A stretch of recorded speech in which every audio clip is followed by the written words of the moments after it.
અમારા લોકોને શિક્ષા નથી આપવામાં આવી, નર્મદાનું પાણી નથી આપવામાં આવ્યું, કડાળા ઉકાઈ ડેમનું પાણી નથી આપવામાં આવ્યું. આજે પણ અમારા લોકો મજૂરી માટે શહેરમાં જવા મજબૂર થયા છે અને સાચી નથી આવી. એટલા માટે જ અમે કહીએ છીએ આજના મંચ પરથી જે રીતે નાગા લોકોનું નાગાલેન્ડ બન્યું, મરાઠાઓનું મહારાષ્ટ્ર બન્યું, ગુજરાતીઓનું ગુજરાત બન્યું, તેલુગુ લોકોનું તેલંગાણા બન્યું, તમિલ લોકોનું તમિલનાડુ બન્યું, એવી જ રીતે અમને ભીલોને અલગ ભીલ પ્રદેશનું 29મું રાજ્ય મળ્યું. જય ભીલ પ્રદેશ! ભીલ પ્રદેશ અમને 29મું રાજ્ય ભીલોને આબાગીત આપો, એની રાજધાની અમે કેવડિયા બનાવીને રહીશું.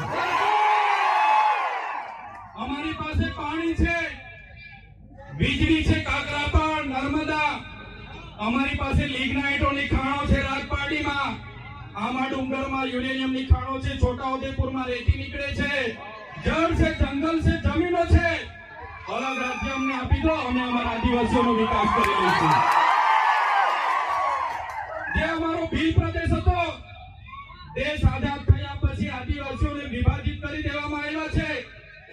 13 જિલ્લાઓને મધ્યપ્રદેશ, 12 જિલ્લાઓને રાજસ્થાનમાં, 14 જિલ્લાઓને ગુજરાતમાં અંબાજીથી ઉમરગામ સુધી, 10 જિલ્લાઓ નંદુરબાર, નાસિક, પાલઘર સુધીના મહારાષ્ટ્રમાં લઈ જવામાં આવ્યા છે.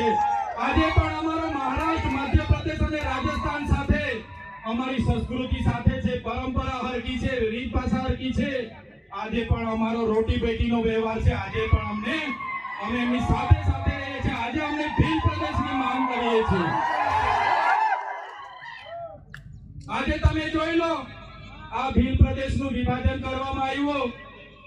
આજે મધ્યપ્રદેશની કુલ વસ્તીના 21% મધ્યપ્રદેશમાં આદિવાસી વિસ્તારમાં છે, રાજસ્થાનમાં 13% છે, ગુજરાતમાં અંબાજીથી ઉમરગામ સુધી 15% આદિવાસીઓ છે, મહારાષ્ટ્રમાં 9.48% આદિવાસીઓ, ટોટલ 3.5 કરોડની વસ્તી થાય છે.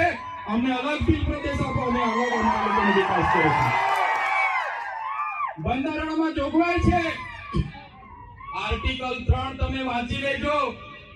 જે રીતના મહારાષ્ટ્રમાંથી ગુજરાત રાજ્ય બન્યું, આજે દેશ અને ગુજરાતનો વિકાસ થયો, પણ આદિવાસીઓનો વિકાસ નથી થયો. એટલા માટે અમે કહીએ છીએ કે અમેરિકામાં આપણા જેટલી વસ્તી નથી, છતાં પણ 50 રાજ્યો છે, જ્યારે ભારતમાં 28 જ રાજ્ય છે.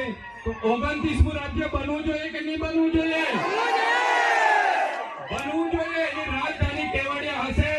આખું મંત્રીમંડળ અને મુખ્યમંત્રી, અહીંનો આખું અધિકારીગણ, અહીંનું પોલીસ તંત્ર તમામમાં આદિવાસી હશે, તો જ અમારા આદિવાસીઓનો વિકાસ થશે.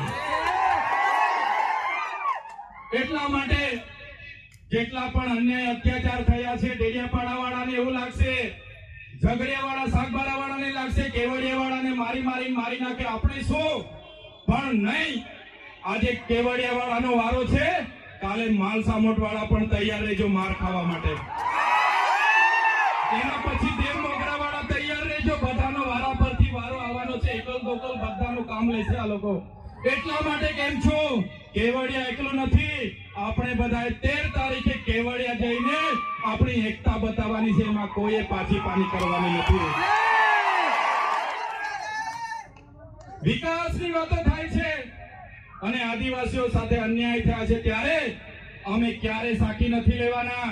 આજે તમને એટલા માટે અમારે કહેવું પડે છે કે આપણા સમાજના લોકો પાર્ટી પક્ષમાં છૂટાછવાયા થઈ ગયેલા છે, અલગ અલગ સંગઠનોમાં, અલગ અલગ ધર્મ સંપ્રદાયોમાં, પણ કોઈ બી પાર્ટીમાં હોય, સમાજની વાત આવે ત્યારે આપણા બધા લોકોએ ભેગા થવું જોઈએ. આજે ભેગા નથી થતા, એ બડી દુઃખની વાત છે.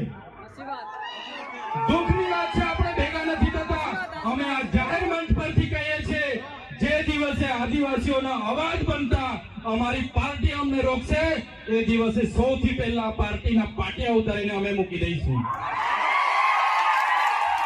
અમારા સમાજ પહેલા, પછી પાર્ટીનો અમે વિચારીશું. આવનાર દિવસોમાં જ્યાં પણ આદિવાસી સાથે અન્યાય થશે, એ મહારાષ્ટ્ર હશે કે મધ્યપ્રદેશ હશે, આ આદિવાસી સમાજ માટે અમે લડી લઈશું. અને અમે એ જ ઉપદેશ આપને આપીએ છીએ. આજે એસસી અને એસટી કોટામાં 7 જજોની ન્યાયપીઠે જે ચુકાદો આપ્યો છે મિત્રો, આવનાર દિવસ